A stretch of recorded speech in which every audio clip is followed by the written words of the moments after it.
Coming soon to own on YouTube and Twitch. The Negan we never saw in The Walking Dead. Now, there's a lot of Walking Dead lore. I haven't read the comics, so obviously he's gonna explain it. But I'm pretty far, so I know a lot about the Negan story. But we're gonna get into the Negan we never saw. Negan, the guy who bashed in Glenn's skull and ruled the apocalypse with a barbed wire bat. On TV, he became charming, kind of funny, and sometimes almost a good guy. But the Negan you saw on AMC, that was not the real Negan. You see, in the comics, Negan wasn't just brutal. He was magnetic, hilarious, absolutely vile, and somehow one of the most fascinating villains that Robert Kirkman ever wrote. And believe it or not, the show left a ton of him behind. Today we're going deep into the Negan we never saw in The Walking Dead, the savage moments, the twisted humor, and the ruthless chaos that never made it to screen. If you thought you knew Negan, trust me, you've only seen half the story, so let's take a look. Negan is one of the biggest characters in The Walking Dead, and he's my personal favorite. And regardless of my personal preference, and love him or hate him, he changed the entire series the moment he stepped onto The moment he came into the series, and then it was lined up, and he blipped Glenn, I was like, fuck this nigga. I hated this nigga off the rip. Then he was taking like people from Alexandria.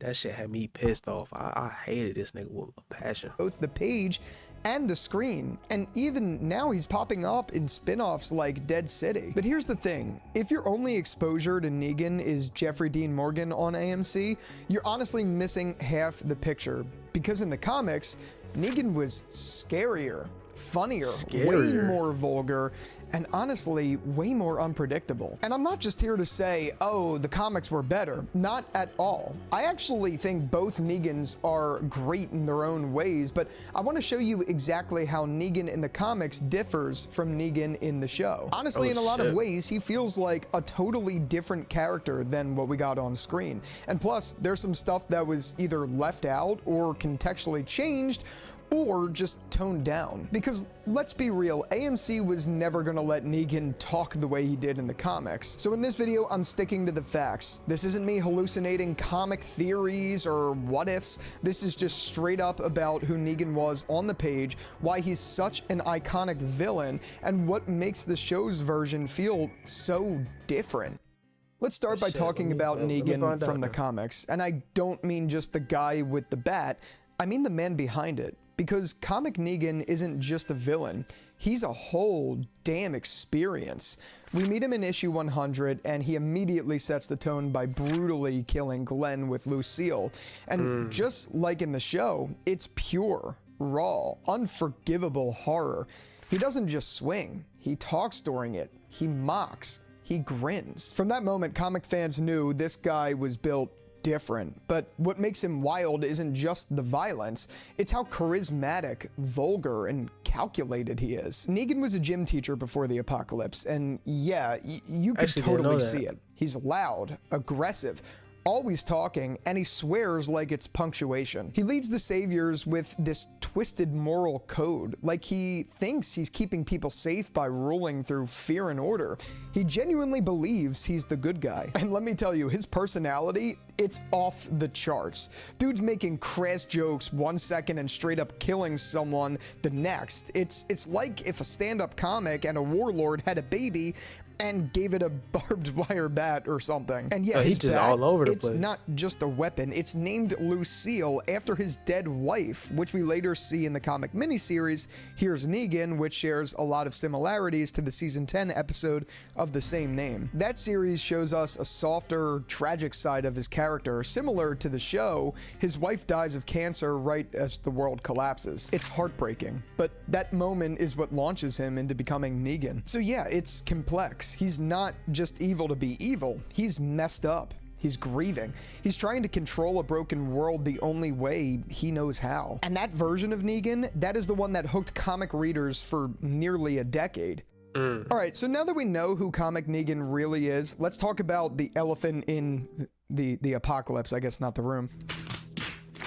The TV version wasn't nearly as ruthless. Let's start with the obvious. Glenn's death. Both versions hit hard for different reasons. While both are brutal, Glenn was never as heartfelt in the comics as he was in the show, so the weight of the moment came across very differently. On screen, the weight of the moment was much more jarring because Glenn in the show, that first season one, his whole personality, he was like the most lovable character.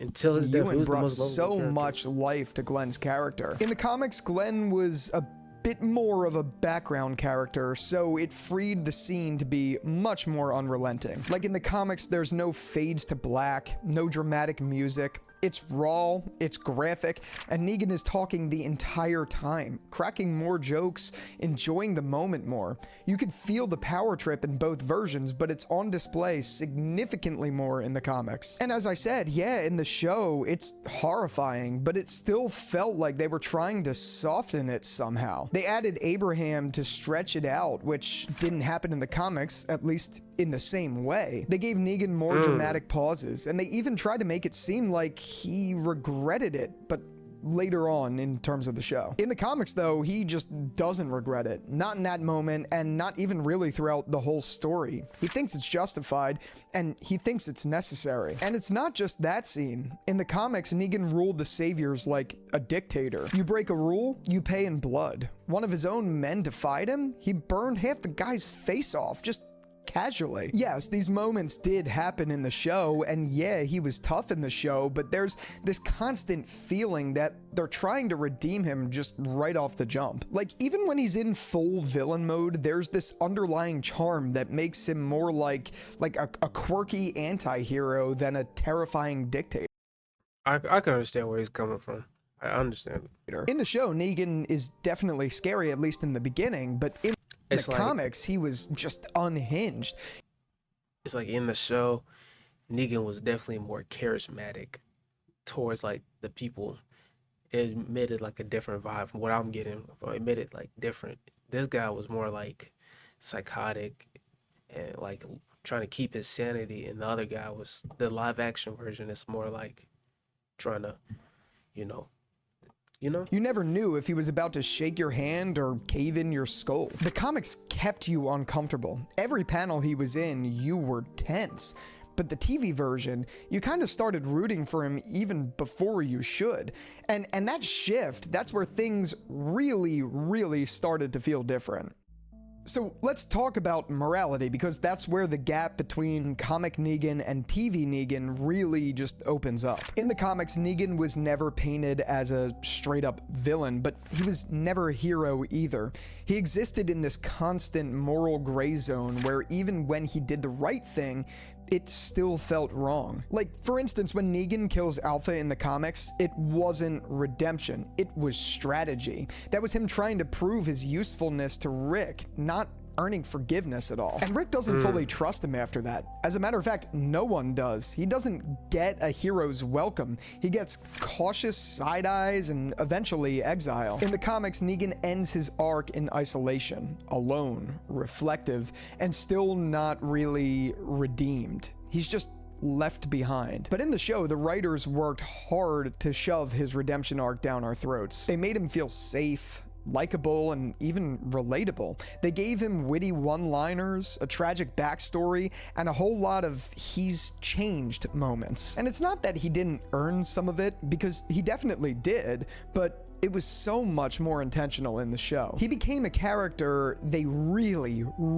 wanted you to root for. And listen, I don't hate redemption arcs. And for those of you who know my channel well, you know Negan is my all-time favorite character in both versions. So I'm definitely not complaining at all. It's just the comics approach, it hits so different. It said some people don't get a redemption arc. Some people just live with what they've done. In the comics, some people don't change no matter how hard you try to force the change. In the live action show, that was going for not a cliche trope, but like the trope of the ability of somebody can change over time with the right people and the right environments around. I feel like that's what I'm getting for what he's saying. And that's what made Comic Negan feel just so damn real. The show made Negan likable. The comics made him complicated. And there's a big difference between those two. Let's be real, Negan's mouth is like 40% of what made him iconic in the comics. I mean, the man swore like it was his job. His dialogue was filthy, creative, and absolutely hilarious in the most messed up way. He wasn't just dropping F-bombs, he was crafting profane poetry with every sentence. Every line from Comic Negan felt like a dare, like how far can I take this before the reader throws the book across the room laughing or crying. But on AMC, yeah, not so much. They tried to bring that edge, but when you're on basic cable, you're not getting the full Negan. You're getting Negan light. Jeffrey Dean Morgan did what he could, and honestly, he was incredible with what he was allowed to do. The swagger, the voice, the presence, he nailed it all. But without the unfiltered batshit banter, it's just hands down not the same character. Comic Negan kept everyone, readers and characters, constantly off balance. Like, you never knew if his sentence was going to be a punchline or a death threat, but TV Negan, he became sage, predictable, almost charming in some messed up sort of way. Let me put it this way. I think that was intentional, not because like AMC writing, but more towards recharacterization. I feel like they was trying to, like you said earlier, they was trying to paint Negan in a different light, almost to make, like, you know, make you like him before you're really supposed to like him. That's what I feel like they was trying to do, and that's why they didn't copy like his vernacular from the comic books. Comic Negan would have gotten The Walking Dead canceled if he ever showed up in full, and honestly, that's kind of the point. And especially why it sucks is that a cable television network is the one that picked up the show, because they couldn't let him be wild, so they had to clean him up and censor speech, soften the edges, and somewhere in the process they lost some of the magic. Now, here's where things get frustrating, because even beyond the tone and the language and the moral arc, there are entire storylines from the comics that AMC either trimmed down, reworked, or just ignored. Let's talk about Negan's time in the cell. In the comics, it wasn't just a throwaway redemption montage, it was years of psychological warfare. Negan tries to manipulate Rick, plays games with Carl, and tests the group's moral boundaries. You're constantly wondering, has this guy really changed, or is he just waiting for the right moment to burn it all down again? On the show, he chills in his cell, gives Judith life advice, and boom, we're on the road to redemption. It was way more surface level. And let's not forget how deep his relationship with Rick really went. In the comics, it's complex. There's this weird twisted respect between them. They don't trust each other, but there's a mutual understanding that they're two sides of the same coin. That was such a missed opportunity. Imagine the dynamic we could have gotten if AMC let Rick and Negan really go toe-to-toe. Not just with bats and guns, but with ideology. Then there's the Whisperer War, where Negan straight up murders Alpha and still doesn't fully get accepted back into the group. The comics let him walk this tightrope where he's always one step away from falling back into the villain role. The show practically handed him a good guy badge after one mission. And look, I get it, pacing, network limits, character arcs, all that stuff, but there was just gold in those pages, especially in the conversations with Carl that we never got to see. AMC just barely scratched the surface. So why does all this matter? Why spend so much time talking about a character from a comic that ended years ago? Because Negan's story isn't just about shock value or charisma. It's about consequences, about what power does to a person. In the comics, he wasn't meant to be someone you forgive. He was meant to make you uncomfortable, to make you question the line between hero and villain. That version of Negan, the raw, manipulative, vulgar, emotionally messed up Negan, was one of the most complex characters Robert Kirkman ever wrote.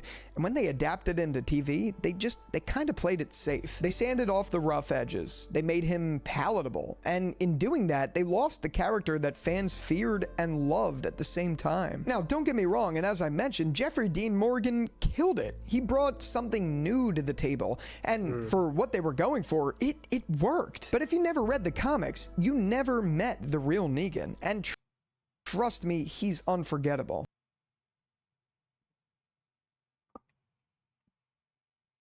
Hold on, don't mind that. But I definitely think that it was because the show versus the comic books, they intentionally don't add things and they don't do this, they don't do that. But I do see like points where they did do an intentional rewrite of the character, the rewrite of his. And I actually do think, I don't know if I would like the comic book version or the live action version in the live action, but I do think the comic book version is a fire idea. Let me know down below how you guys feel. Life and death and love and birth and peace and war on the planet Earth. Is there anything that's worth more than peace and love on the planet Earth? Whoa, come on and sing it with me. Sing? The words relate to the key. Key? If it's a pattern, then just repeat after me. Life and death and love and birth and peace and war on the planet Earth. Life and death and